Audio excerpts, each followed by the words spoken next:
नमस्कार, मी Rajratna Jondhale. Top news मराठीमध्ये आपलं स्वागत. राष्ट्रवादी काँग्रेस अजित पवार गटाचे नेते आणि माजी मंत्री छगन भुजबळ यांना फोन करून 1 कोटी रुपयांची खंडणी मागण्यात आली. ही खंडणी कुणी मागितली आणि खंडणी मागण्यामागचं नेमकं कारण काय आहे, पाहूयात. राष्ट्रवादी काँग्रेस अजित पवार गटाचे महत्त्वाचे नेते आणि राज्याचे माजी मंत्री छगन भुजबळ यांना एका व्यक्तीनं फोन करून 1 कोटी रुपयांची खंडणीसाठी धमकी दिली. खंडणी मागण्यासाठी आरोपीनं चांगली शक्कल लढवली. या व्यक्तीनं 1 कोटी रुपयांची खंडणी मागताना मी आयकर विभागाचा अधिकारी असल्याचा बनाव केला. तुमच्या त्र्यंबकेश्वर येथील फार्म हाऊसवर मोठ्या प्रमाणात पैसे आहेत, तेथे आयकर विभागाची धाड पडणार आहे.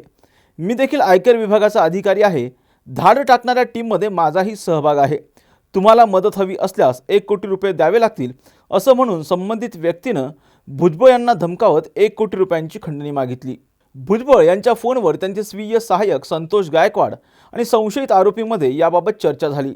संशयित आरोपीनं गुजरातच्या धरमपूर इथं पैसे घेऊन बोलावलं होतं. मात्र तिथं हुलकावणी देत पेठ तालुक्यातील करंजाळी गावात पैसे घेण्यासाठी बोलावलं, परंतु पोलिसांनी सापळा रचत या आरोपीला अटक केली. राज्याचे माजी उपमुख्यमंत्री छगन भुजबळ यांचे स्वीय सहाय्यक संतोष गायकवाड यांच्या फिर्यादीवरून पोलिसांनी गुन्हा दाखल करत राहुल भुसारे या व्यक्तीला नाशिक गुजरात महामार्गावरून अटक केली आहे. त्यानंच खंडणी मागितली असावी असा संशय पोलिसांना आहे.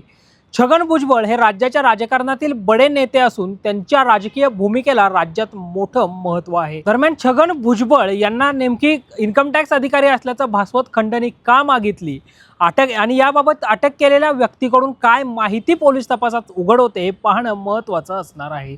विशाल शिंदेसह संकेत देशपांडे, टॉप न्यूज मराठी, पुणे.